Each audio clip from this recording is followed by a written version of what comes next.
બોટાદના હળદળ ગામ ખાતે બપાલ બાદ એપીએમસીનો સૌથી મોટો નિર્ણય સામે આવ્યો છે। બોટાદના હળદળ ગામે બપાલ બાદ એપીએમસીનો મહત્વપૂર્ણ નિર્ણય।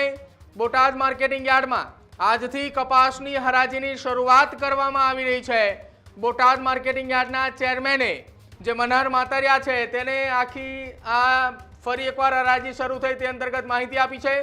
ચુસ્ત પોલીસ બંદોબસ્ત સાથે માર્કેટિંગ યાર્ડમાં કપાસની હરાજી એ શરૂ થશે આ પ્રકારનું નિવેદન પણ તેમણે આપ્યું છે।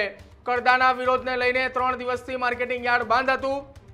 જો કે હવે આજથી સવારથી જ્યારે એપીએમસી ખાતે કપાસની હરાજી શરૂ કરવામાં આવી છે જેની જાહેરાત તેમના દ્વારા કરવામાં આવી છે। જાહેરાત થતાની સાથે જ વહેલી સવારથી જ યાર્ડ શરૂ થતા વાહનોની અવરજવર પણ શરૂ કરી દેવામાં આવી છે। બોટાદ માર્કેટિંગ યાર્ડ ખાતે ફરી એકવાર હરાજીની શરૂઆત થતાં જ કપાસના એ ખેડૂતો કે જેમનો પોતાનો કપાસ છે તે કપાસ લઈને માર્કેટિંગ યાર્ડ ખાતે પહોંચી રહ્યા છે।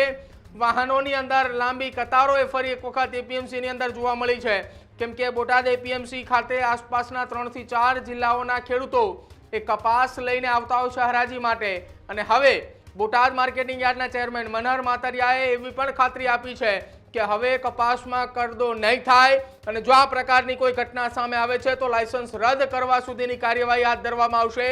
આ પ્રકારની કડકમાં કડક સૂચના આપવામાં આવી છે।